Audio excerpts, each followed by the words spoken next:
سابق مشیر داخلہ شہزاد اکبر کے اوپر جو ہے وہ لندن میں نامعلوم شخص کی جانب سے حملہ کیا گیا ہے، جس میں شہزاد اکبر کافی زخمی ہوئے ہیں۔ سیاہ فام شخص نے گھر پر آ کر چہرے پہ درجنوں مکے برسائے، گھر والوں کے شور مچانے پر حملہ آور بھاگ گیا۔ ایک واقعہ پیش آیا ہے اور یہ واقعہ پیش آیا ہے الیجڈلی کمبوڈیا میں۔ وہاں پہ ان کا ایک ہندو دیوتا ہے، ہنومان کا ایک بت جو ہے وہ بنایا گیا، اس مجسمے کو وہاں سے گرا دیا گیا۔ اداکارہ صبا قمر وہ ایک نئی پرابلم میں پھنس گئی ہیں۔ صبا قمر نے ایک ویڈیو میں قانون کی خلاف ورزی کی ہے۔ السلام علیکم ناظرین، میں ہوں منصور علی خان، اپنے ڈیلی چینل کے اوپر آپ کو خوش آمدید کہیں گے۔ پچھلے 12 گھنٹے کی اہم ترین خبروں کے ساتھ ایک دفعہ پھر آپ کے سامنے حاضر۔ آپ سے درخواست، چینل کو سبسکرائب کرنا مت بھولیے گا، بیل آئیکن پریس کیجیے، اگر آپ کو ویڈیو پسند آئے اسے لائک اور شیئر ضرور کیجیے گا۔ اور آج میرے خیال میں ایک خوشخبری ہے جس کے ساتھ ویلاگ کا آغاز کریں گے، اور میرے خیال میں پاکستان کے لیے ایک بڑی ڈیولپمنٹ ہے یہ، تو اینڈ تک آپ نے اس ویڈیو کو دیکھنا ہے۔ خبر یہ ہے جناب کہ جو وزیر اعظم شہباز شریف صاحب کی جانب سے مذاکرات کی پیشکش کی گئی تھی اور باقاعدہ طور پہ اس کا اعلان کیا گیا تھا، تحریک تحفظ آئین پاکستان نے وزیر اعظم پاکستان کی جانب سے مذاکرات کی پیشکش پر مثبت رد عمل دیتے ہوئے بات چیت کے اوپر آمادگی کا اظہار کر دیا ہے۔ میرے خیال میں یہ بڑی ڈیولپمنٹ ہے، کیونکہ جس کے لیے کوششیں کی جا رہی تھیں اتنے دیر سے، اتنے ہفتوں سے، وہ بالآخر اب وہ کوششیں کچھ رنگ لاتا ہوا نظر آ رہی ہیں۔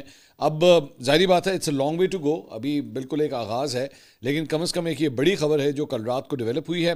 ترجمان کے مطابق تحریک کے سربراہ محمود اشرف کی زیر صدارت تحریک تحفظ آئین پاکستان کے اجلاس میں سینٹر علامہ راجہ ناصر عباس، رہنما BNP مینگل ساجد ترین، سیکرٹری جنرل تحریک تحفظ آئین پاکستان اسد کیسر، وائس چیئرمین مصطفیٰ نواز کھوکر، ترجمان اتحاد اخندزادہ حسین یوسف زئی نے شرکت کی۔ اجلاس میں اپوزیشن کی 2 روزہ کامیاب قومی کانفرنس اور 8 فروری کو پاکستان سمیت دنیا میں یوم سیاہ منانے اور ہڑتال پر مستقبل کی حکمت عملی کے حوالے سے تفصیلی مشاورت کی گئی۔ اجلاس میں شرکا نے اصولی طور پر اس بات کے اوپر بھی اتفاق کیا کہ ملک کو درپیش سیاسی اور معاشی بحران امن و امان اور گورننس کے فقدان سے نکالنے اور عوام میں مایوسی کے خاتمے کے لیے ایک نئے میثاق کی اشد ضرورت ہے۔ ترجمان کے مطابق نئے میثاق میں اپوزیشن مستقبل میں شفاف انتخابات، متفقہ نئے الیکشن کمشنروں کی تقرری، پارلیمانی بالادستی، قانون کی حکمرانی، انسانی حقوق کی پاسداری، آئینی اور جمہوری اقدار کی مضبوطی کے لیے مذاکرات کے لیے تیار ہے۔ یہ ایک بڑی ڈیولپمنٹ ہے کہ جو تحریک کی جانب سے، تحریک تحفظ آئین پاکستان کی جانب سے جو ہے وہ گرین سگنل دیا گیا ہے ان مذاکرات کے لیے۔ ظاہری بات ہے ابھی بہت سی چیزیں ہیں، بہت سا ڈسٹرسٹ ہے دونوں سائڈز کے اوپر، اسے ابھی عبور کرنا جو ہے وہ اس میں ٹائم لگے گا۔ مصطفیٰ نواز کھوکر صاحب کل رات کو ایک شو کے اندر آئے ہوئے تھے، انہوں نے کہا ہم ڈائلاگ کے لیے تیار ہیں، ہم سمجھتے ہیں کہ مذاکرات کا دروازہ بند نہیں ہونا چاہیے۔ وزیر اعظم کی گفتگو اور بیان کو ہم نے سنجیدگی سے لیا ہے، PTI سمیت تمام اتحادی جماعتوں کو مشاورت میں شامل کیا ہے۔ محمود خان اچرزئی کہہ چکے ہیں کہ اگر حکومت سنجیدہ ہے تو عمران خان کے دستخط وہ لیں گے، مذاکرات میں عمران خان کی رہائی یا کیسز کے خاتمے کا مطالبہ نہیں کریں گے۔ حکومت آگے بڑھے گی تو نئے مرحلے کا ہم سوچیں گے، آئین اور نئے میثاق پر حکومت سے بات چیت کے لیے ہم تیار ہیں۔ اس سے پہلے البتہ شیخ وقاص اکرم صاحب کی جانب سے جو ہے وہ وزیر اعظم شہباز شریف کی جانب سے یہ جو مذاکرات کی پیشکش کی گئی تھی اسے مسترد کر دیا گیا تھا۔ شیخ وقاص اکرم نے میڈیا سے گفتگو کرتے ہوئے کہا تھا کہ حکومت مذاکرات کے نام پر دوغلا رویہ اپنا کر عوام کو گمراہ کرنا چاہتی ہے۔ PTI سے معافی مانگنے کا مطالبہ دراصل حکمرانوں کی سیاسی بے چینی اور فکری کمزوری کا ثبوت ہے۔ ان کے مطابق حکومت کو پیش کی شرائط کے ساتھ بات چیت کی بات نہیں کرنی چاہیے۔ انہوں نے کہا کہ حکومت کا موجودہ طرز عمل سیاسی گھبراہٹ اور فکری دیوالیہ پن کی عکاسی کرتا ہے، اسی وجہ سے پاکستان تحریک انصاف حکومت کے ساتھ کسی بھی قسم کے مذاکرات میں شریک نہیں ہوگی۔ انہوں نے کہا کہ جب وزیر اعظم کے پاس اختیارات ہی نہیں تو مذاکرات کی آخر ضرورت ہی کیا ہے۔ اس کے علاوہ اسد کیسر صاحب بھی جو ہے وہ بھی کل رات کو ایک پروگرام میں آئے ہوئے تھے، انہوں نے کہا مذاکرات کی آفر آئی تو محمود اشرف نے ہم سب کو بلایا اور کہا کہ مشاورت کرتے ہیں۔ مذاکرات کے آفر کا جائزہ لیا اور پارٹی کا موقف بھی سامنے رکھا۔ بحث و مباحثے کے بعد مذاکرات پر آمادگی ظاہر کی گئی ہے۔ ہم سمجھتے ہیں کہ پاکستان اس وقت مشکل حالات میں ہے، ہم نے جو ایجنڈا طے کیا ہے اس کی بنیاد پر مذاکرات کریں گے، دیکھتے ہیں کہ اب حکومت کی ترجیحات کیا ہیں، ہم صرف قومی ایشوز پر بات کریں گے۔ میرے خیال میں اب ظاہری بات ہے چونکہ تحریک تحفظ آئین پاکستان نے اس چیز کو ایکسیپٹ کر دیا ہے، اب حکومت کے اوپر یہ ذمہ داری آتی ہے کہ اس کا ایک پراپر SOP بنایا جائے، TORs بنائے جائیں کہ کون کون سے ٹاپکس جو ہیں وہ اس ایجنڈے کا حصہ ہوں گے اور کس طرح جو ہے اس کے اوپر بات چیت ہو سکتی ہے۔ وزیر دفاع خواجہ آصف صاحب جو ہے وہ کل رات کو ایک پروگرام میں تھے، انہوں نے کہا جی عمران خان کو صرف اسٹیبلشمنٹ سے بات کرنے کا شوق ہے، تحریک انصاف نے دوگلی پالیسی اپنائی ہوئی ہے، PTI اگر مذاکرات چاہتی ہے تو میں ناقد ہونے کے باوجود ان سے مذاکرات کے لیے تیار ہوں۔ انہوں نے کہا کہ PTI قومی مسائل اور دہشت گردی پر کھل کر ریاست کے ساتھ کھڑی ہو تو راستہ نکل سکتا ہے۔ تحریک انصاف کے رد عمل پہ وزیر اعظم کی دعوت نان سٹارٹر ہی لگ رہی ہے. بانی کو صرف اسٹیبلشمنٹ سے ہی بات کا شوق ہے اور اپوزیشن کی دیگر جماعتوں کو بھی سوال کرنا چاہیے کہ آپ کس مذاکرات کی بات کر رہے ہیں. کور کمانڈر کانفرنس نے مجموعی پیغام دیا ہے کہ وہ کسی مخصوص سیاسی جماعت تک محدود نہیں ہے. اس کے علاوہ طلال چودھری صاحب بھی آئے ہوئے تھے ایک شو میں. انہوں نے کہا جی تحریک انصاف کی پوزیشن ہر گھنٹے بدلتی رہتی ہے, تحریک انصاف کے موقف میں ابھی وضاحت آنے دیں. عمران خان خود دو تین باتیں کرتے ہیں. وزیر اعظم نے کہا ہے کہ بات چیت ہوگی لیکن بلیک میلنگ جو ہے وہ نہیں ہوگی. زیادہ تر لوگوں کو اسی بات کا شک ہے کہ جی ٹھیک ہے تحریک تحفظ آئین پاکستان جو ہے وہ مذاکرات کے اوپر تو مان رہا ہے, لیکن عمران خان صاحب کہیں نیچے سے کرسی نہ کھینچ دیں, کیونکہ ماضی کے اندر بھی جو ہے کئی دفعہ اس طرح ہوا ہے کہ مذاکرات مختلف ادوار کے اندر ہوئے, مختلف موقعوں کے اوپر ہوئے, لیکن جب بات عمران خان صاحب تک پہنچی تو انہوں نے انکار کر دیا. انہوں نے کہا جی اس کے اوپر جو ہے وہ بات نہیں ہو سکتی. فواد چودھری صاحب ظاہری بات ہے ان کی جانب سے یہ سب سے پہلے انیشیٹ کیا گیا تھا کہ جناب پی ٹی آئی کی جو پرانی لیڈرشپ ہے اسے موقع دیں تاکہ وہ کوئی سیاسی حل نکالے. انہوں نے پروگرام میں گفتگو کی. انہوں نے کہا جی حکومت نے 3 سال پورا زور لگایا, پی ٹی آئی ختم نہیں کر سکی. پاکستان کی معیشت, جوڈیشری, عوام کو نقصان ہوا. 3 فریق ہیں, establishment, Imran Khan, P T I اور حکومت, تینوں کو ایک قدم پیچھے ہٹنا ہوگا. شاہ محمود قریشی, میاں محمود الرشید, اعجاز چودھری, ڈاکٹر یاسمین راشد عمران خان کو زیادہ جانتے ہیں. ہم نے وزیر اعظم سے درخواست کی کہ ان 5 لوگوں کو پیرول کے اوپر جو ہے وہ رہا کیا جائے. ادارے بھی چاہتے ہیں کہ سیاسی ٹیمپریچر نیچے آئے. دیکھتے ہیں وزیر اعظم ہمارے خط کا جواب دیتے ہیں یا نہیں. انہوں نے کہا کہ اسپیکر قومی اسمبلی اور سینئر وزراء سے ملاقات کر چکے ہیں. حکومت سمجھتی ہے ہمارے نقطہ نظر میں وزن ہے. 5 لوگوں کی پیرول پہ رہائی سے مذاکرات کا ماحول بنے گا. اصل مسئلہ نیت کا ہے. اگر نیت ٹھیک ہو تو معاملات آگے چلیں گے. اس کے علاوہ وزیر اعلیٰ خیبر پختونخوا سہیل آفریدی نے ایک تقریب سے خطاب کیا. انہوں نے کہا جی عمران خان کی ہدایت پر اسٹریٹ موومنٹ کی ہم تیاری کر رہے ہیں. آئین میں پرامن احتجاج کا حق دیتا ہے. ہم یہ حق ہر صورت استعمال کریں گے. ہم نے ہمیشہ آئین اور قانون کے دائرے میں رہ کر جدوجہد کی اور یہی ہماری پہچان ہے. ملک دشمن سیاسی جماعتوں نے اقتدار کی خاطر اداروں اور جمہوریت کو نقصان پہنچایا اور سپریم کورٹ پر حملہ بھی انہی قوتوں نے کیا ہے. سازشی عناصر نوجوانوں کو اشتعال دلانے کی کوشش کریں گے, اس لیے فوکس نہ ہٹائیں. اس کے علاوہ لندن کے اندر جناب اپیرنٹلی ایک واقعہ پیش آیا ہے. چند جرنلسٹ نے اسے رپورٹ کیا ہے کہ سابق مشیر داخلہ شہزاد اکبر کے اوپر جو ہے وہ لندن میں نامعلوم افراد کی جانب سے, نامعلوم شخص کی جانب سے حملہ کیا گیا ہے, جس میں شہزاد اکبر کافی زخمی ہوئے ہیں. شہزاد اکبر نے بیان دیا ہے کہ ایک سیاہ فام شخص نے گھر پر آ کر چہرے پہ درجنوں مکے برسائے. گھر والوں کے شور مچانے پر حملہ آور بھاگ گیا, لیکن دوبارہ آ کر مارنا شروع کر دیا اور ویڈیو بھی بنائی. میرے بے ہوش ہونے پر وہ چلا گیا. پولیس بے ہوشی کی حالت میں ہی مجھے ہسپتال لے گئی. اب ہسپتال سے آ کر پولیس اسٹیشن میں رپورٹ درج کرا رہا ہوں. پولیس میرے گھر سے سی ٹی وی کی فوٹیج لے گئی ہے اور تحقیقات کا آغاز کر دیا گیا ہے. پاکستان تحریک انصاف کے آفیشیل اکاؤنٹ سے ایک ٹویٹ کیا گیا. انہوں نے کہا جی چند دن پہلے D G I S P R نے پریس کانفرنس میں شہزاد اکبر کے بارے میں کہا تھا کہ میں اس کی شکل بھی دیکھنا نہیں چاہتا. آج صبح کیمبرج یو کے میں بیرسٹر شہزاد اکبر کے گھر پر ان پر قاتلانہ حملہ کروایا گیا. 25-30 سالہ حملہ آور نے مسلسل ان کے چہرے پر مکے مارے, جس سے ان کی ناک اور جبڑا فریکچر ہو گئے ہیں اور وہ ہسپتال میں ہے. مقامی پولیس نے تمام تفصیلات حاصل کر لی ہیں اور تفتیش کی جا رہی ہے. اب میرے خیال میں ان 2 واقعات کو آپس میں لنک کر دینا کہ جی وہ کیونکہ D G I S P R نے اپنی پریس کانفرنس میں کہا تھا کہ میں اس کی شکل نہیں دیکھنا چاہتا اور اب شہزاد اکبر کے اوپر جو ہے وہ حملہ ہو گیا, اس کو میرے خیال میں اس طرح کنیکٹ نہیں کرنا چاہیے جب تک کم از کم کلیئرٹی نہ آ جائے کہ یہ جو شخص تھا یہ کون تھا, جس نے یہ سفید فام شخص یہ کون تھا جس نے شہزاد اکبر صاحب کے اوپر حملہ کیا. کیونکہ ذہن میں رکھیے گا کہ آپس میں جتنی پولرائزیشن ہے, آپس میں جتنے ڈسٹنسز ہیں, اس کا کوئی فائدہ بھی اٹھا سکتا ہے, کوئی تیسرا فریق بھی اس کا فائدہ اٹھا سکتا ہے. تو بلا وجہ میرے خیال میں الزام تراشی سے گریز کرنا چاہیے جب تک کم از کم لندن پولیس جو ہے کوئی واضح ثبوت, کوئی واضح گواہ جو ہے اس معاملے میں سامنے نہ لے آئے. لیکن آبویسلی میرے خیال میں کسی بھی انسان کے اوپر حملہ جو ہے وہ قابل مذمت ہے, وہ شہزاد اکبر ہوں یا کوئی بھی شخص ہو, اس کی کسی صورت بھی جو ہے وہ اسے سپورٹ نہیں کیا جا سکتا. آپ کا نظریاتی اختلاف ہو سکتا ہے, آپ ویسے کسی سے اختلاف کر سکتے ہیں, لیکن کسی کے اوپر بھی حملہ جو ہے وہ اس کو سپورٹ نہیں کیا جا سکتا, اس کی مذمت ہی کی جا سکتی ہے. اس کے علاوہ شیخ رحیل اصغر صاحب جو مسلم لیگ نون کے رہنما ہیں, مجھے کہنا چاہیے کہ ہیں, انہوں نے نعیم اشرف بٹ صاحب سینئر جرنلسٹ ان سے گفتگو کی. انہوں نے کہا جی فیض حمید کو ہمت کرنی چاہیے اور بتانا چاہیے کہ وہ اکیلا نہیں تھا بلکہ اس کے ساتھ اور کون تھا.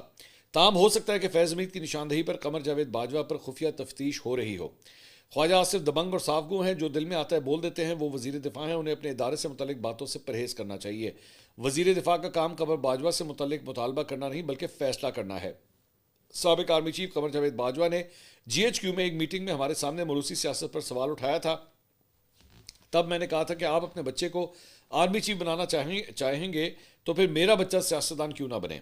سال 2018 کے الیکشن میں نواز شریف کو چھوڑنے کے لیے مجھ پر دباؤ ڈالا گیا. میں نے کہا کہ سیاست چھوڑ سکتا ہوں مگر نواز شریف کو نہیں چھوڑوں گا, اور وہ میرے اس جواب پر ناراض ہو گئے. انہوں نے انکشاف کیا کہ ماضی میں جب شہباز شریف آصف زرداری سے متعلق سخت الفاظ استعمال کیے تو نواز شریف ناراض ہوئے تھے, اور ان کی ناراضی کے بعد شہباز شریف نے پھر کبھی ایسے الفاظ استعمال نہیں کیے. انہوں نے پی ٹی آئی کی جانب سے محمود خان اچکزئی کو قومی اسمبلی میں اپوزیشن لیڈر نامزد کرنا پی ٹی آئی کے منہ پر تماچا قرار دیا کہ یہ ان کی جانب سے جو ہے یہ حرکت کی گئی ہے. مولانا فضل الرحمان صاحب لاڑکانہ کے اندر تقریب سے خطاب کر رہے تھے. انہوں نے کہا جی ہم اسٹیبلشمنٹ اور بیوروکریسی کو دشمن نہیں سمجھتے, کسی ادارے یا حکمران کی غلطی کو غلطی کہنا ہمارا حق ہے. ہماری پاکستان سے وفاداری اور دوستی کو تسلیم کیا جائے, ہم خوش آمدید سیاست کے قائل نہیں, حق بات کریں گے.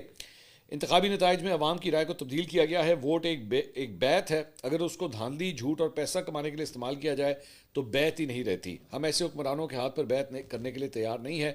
ایسے حکمرانوں کے ساتھ پھر لڑائی ہے اور ہم لڑیں گے. اس کے علاوہ بڑے عرصے کے بعد جو ہے وہ سابق چیف جسٹس ثاقب نثار صاحب وہ پبلک پلیٹ فارم کے اوپر آئے ہیں, اور سپریم کورٹ میں لاہور میں انہوں نے ایک تقریب سے خطاب کیا. انہوں نے کہا ہمیں اہل اقتدار عام لوگ نہیں بلکہ انتہائی صاحب کردار اہل اقتدار چاہیے. ہم عمر خطاب تو نہیں آ سکتے مگر عمر ثانی تو آ سکتے ہیں. بنیادی حقوق کا تحفظ ہائی کورٹ اور سپریم کورٹ کے ججوں کا کام ہے, جنہوں نے آئین کی بالادستی کا حلف اٹھا رکھا ہے. انسان کی پیدائش کے ساتھ ہی قوانین وجود میں آ گئے. قانون اور اس کے اطلاق کے بعد کچھ تقاضے ہیں. پنگوڑے سے لے کر وفات تک زندگی کے بنیادی حقوق ریاست کی ذمہ داری ہے. میں نے اسپتالوں کے دورے میں کسی کو ورکنگ حالت میں نہیں دیکھا. لاکھوں کروڑوں روپے لگا کر بھی یہ چیزیں قابل استعمال نہ ہوں تو کیا زندگی ہے. نظام کو قانون کی حکمرانی ہی منظم کرتی ہے. ایک ہی ادارہ حقوق کا تحفظ کرنے کا پابند ہے. آئین کے آرٹیکل 7 میں واضح ہے, جسے سب کو پڑھنا چاہیے. کفر کا معاشرہ تو چل سکتا ہے مگر ظلم کا معاشرہ قائم نہیں رہ سکتا. چرچل نے جنگ کے درمیان پوچھا تھا کہ ہماری عدالتیں کام کر رہی ہیں. یہ وہ فکرہ تھا جو اپنے اندر بہت گہرے اثرات رکھتا ہے. کیا پاکستان میں قانون کی حکمرانی قائم ہے؟ اگر قانون کی حکمرانی نہیں ہے تو سب کچھ بیکار ہے. اس ملک میں قانون کی حکمرانی کے لیے آزادی اظہار رائے ضروری ہے. ہمارے نبی کا قول ہے کہ برائی کو برائی کہو اور کم از کم دل میں برا جانو. پارلیمنٹ کے بنیادی ڈھانچے کے حوالے سے سب جمہوریت پر متفق ہیں. جج کا امتحان ہی جمہوریت میں ہوتا ہے. اگر بنیادی حقوق کی خلاف ورزی ثابت ہوگی تو کس نے اس کا تحفظ کرنا ہے؟ یہ ہائی کورٹ اور سپریم کورٹ کے ججوں کا کام ہے, اور انہی ججوں نے آئین کی بالادستی کا حلف اٹھا رکھا ہے. اس کے علاوہ جناب وہ جو ایک مشہور ڈکی بھائی کیس تھا, جس میں جوئے کی ایپس کے چکر میں ڈکی بھائی کو گرفتار کیا گیا تھا, اور بعد میں اس کے بعد ان کے مطابق ان کے اوپر تشدد بھی کیا گیا. تو اسی سلسلے سے related additional director NCCI Chaudhry Sarfraz, جن کا ہم نے پوڈ کاسٹ بھی کیا تھا, ان کی رشوت کے مقدمے میں ضمانت جو ہے وہ جناب خارج کر دی گئی ہے. FIA سینٹرل کورٹ کے جج کے روبرو NCCI افسران کے خلاف رشوت لینے کے مقدمے کی سماعت ہوئی.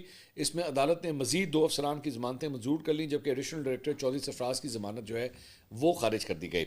عدالت نے جو ہے وہ چودھری سرفراز اور ڈپٹی ڈائریکٹر عدالت نے NCCI کے ڈپٹی ڈائریکٹر زاور اور ڈپٹی ڈائریکٹر عثمان کی ضمانتیں منظور کی, جن کی جانب سے ایڈوکیٹ فاروق باجوہ عدالت میں پیش ہوئے, جبکہ ایڈیشنل ڈائریکٹر سرفراز چودھری کی جانب سے ایڈوکیٹ میاں علی اشفاق نے وہاں پہ دلائل دیے.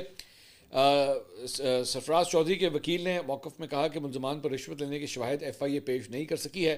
مقدمہ 90 لاکھ کا تھا, جبکہ ریکوری 4 کروڑ سے زائد کی ہوئی ہے. ملزمان کے خلاف کوئی بھی متاثرہ شخص جو ہے وہ سامنے نہیں آیا ہے. اس کے علاوہ جناب اداکارہ صبا قمر وہ ایک نئی پرابلم میں پھنس گئی ہیں, اور وہ معاملہ یہ ہے کہ ان کے خلاف پولیس کی وردی پہن کر ویڈیو بنانے پر قانونی کارروائی کا جو ہے وہ ایک درخواست سیشن عدالت میں جو ہے وہ دائر کی گئی ہے. درخواست گزار جو ہے وہ شہری وسیم زوار کی جانب سے دائر کی گئی ہے, اور اس میں موقف اپنایا گیا ہے کہ صبا قمر نے ایک ویڈیو میں SP کی وردی پہن کر قانون کی خلاف ورزی کی ہے. اس میں کہا گیا ہے کہ پولیس کی وردی پہننا قانوناً ممنوع ہے, اور اس اقدام سے پنجاب پولیس کے مورال اور ادارے کی ساکھ کو نقصان پہنچا ہے. درخواست گزار نے مزید موقف اختیار کیا کہ اس معاملے پر پولیس کو آگاہ کیا گیا, لیکن تاحال کوئی کارروائی عمل میں نہیں لائی گئی ہے. سیشن عدالت نے ابتدائی سماعت کے بعد تھانہ پرانی انارکلی سے رپورٹ طلب کر لی ہے, اور استدعا کی گئی ہے کہ اداکارہ کے خلاف مقدمہ درج کرنے کا حکم دیا جائے. عدالت آئندہ سماعت پر پولیس رپورٹ پیش کیے جانے کے بعد مزید کارروائی کرے گی. اس کے علاوہ سیکیورٹی خدشات کے پیش نظر جناب کوئٹہ سے ملک کے مختلف شہروں کے لیے ٹرین سروس ایک دن کے لیے معطل کر دی گئی ہے. ریلوے حکام کے مطابق کوئٹہ سے راولپنڈی کے لیے جعفر ایکسپریس اور کراچی کے لیے بولان ایکسپریس آج روانہ نہیں ہوگی. ریلوے حکام کا کہنا ہے کہ سیکیورٹی صورتحال کا جائزہ لینے اور مسافروں کے تحفظ کو یقینی بنانے کے لیے یہ فیصلہ کیا گیا ہے. تاہم حکام کے مطابق معطلی عارضی ہے, اور ٹرین سروس بحال کرنے کا شیڈیول بھی جاری کر دیا گیا ہے. حکام کا بتانا ہے کہ جعفر ایکسپریس 26 دسمبر کو اپنے مقررہ وقت پر کوئٹہ سے راولپنڈی کے لیے روانہ ہوگی, جبکہ بولان ایکسپریس 29 دسمبر کو کوئٹہ سے کراچی کے لیے دوبارہ سروس جو ہے وہ شروع کرے گی. اس کے علاوہ عارف حبیب صاحب جن کے کنسورشیم نے جو ہے وہ PIA خریدی ہے، وہ کل رات کو وسیم مدامی صاحب کے شو میں آئے ہوئے تھے. انہوں نے کہا جی پہلے فیز میں ہم PIA کے جہازوں کی تعداد 38 تک بڑھائیں گے، دوسرے فیز میں PIA کے جہازوں کی تعداد جو ہے وہ 64 تک ہم بڑھائیں گے. فوجی فرٹیلائزرز کی کنسورشیم میں شمولیت کی کاغذی کارروائی بھی مکمل ہو چکی ہے. PIA کے باقی 25% شیئرز خریدنے میں دلچسپی ہے. حکومت نے 90 دن کا وقت دیا ہے، 25% شیئرز خریدنے کا فیصلہ کر سکتے ہیں. ہماری مشاورت میں اتفاق کے قریب ہیں کہ 25% شیئرز بھی ہم لے لیں. انہوں نے کہا کہ 25% شیئرز خریدیں تو تمام 45 ارب روپے حکومت کو جائیں گے. PIA میں مجموعی طور پر 125 ارب روپے ایک سال کے اندر سرمایہ کاری جو ہے وہ کی جائے گی.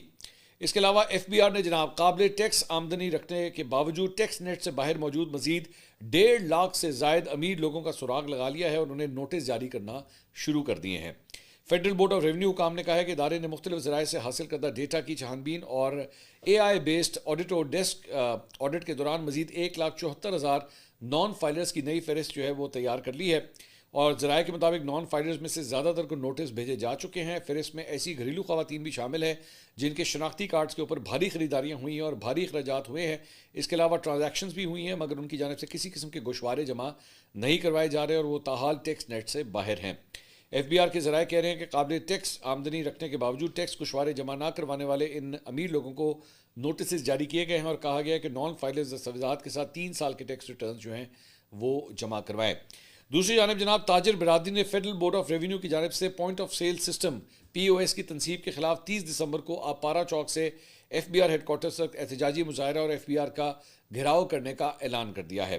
آل پاکستان انجمن تاجران اور ٹریڈرز ایکشن کمیٹی اسلام آباد کے صدر اجمل بلوچ نے شہر بھر کی مارکیٹوں کے صدور اور عہدیداروں کے ہمراہ POS کی تنصیب کے خلاف پریس کانفرنس کرتے ہوئے کہا کہ FBR کے اہلکاروں نے گلی محلے کے چھوٹی چھوٹی دکانوں پر POS کی زبردستی تنصیب کروانا شروع کی ہے جس کے خلاف جو ہے وہ یہ احتجاج کرنے جا رہے ہیں. اس کے علاوہ جناب حکومت نے IMF کی ایک اور شرط پوری کرنے کے لیے گندم کی خریداری کے عمل سے باہر نکلنے کا فیصلہ کر لیا ہے. ذرائع کے مطابق وفاق اور صوبے صرف گندم کا ایمرجنسی سٹاک ہی اپنے پاس رکھیں گے. وفاق اور صوبے سال بھر کے لیے 62 لاکھ میٹرک ٹن گندم ہی ذخیرہ کریں گے اور اسٹریٹجک ذخائر کی خریداری بھی وفاق کے بجائے جو ہے وہ نجی کمپنی کرے گی. اس کے علاوہ جناب پاکستان کرکٹ بورڈ نے PSL پاکستان سپر لیگ کی 2 نئی ٹیموں کی فروغ کے لیے جاری کیے گئے ٹینڈرز کے غیر معمولی اور حوصلہ افزا نتائج کا اعلان کیا ہے.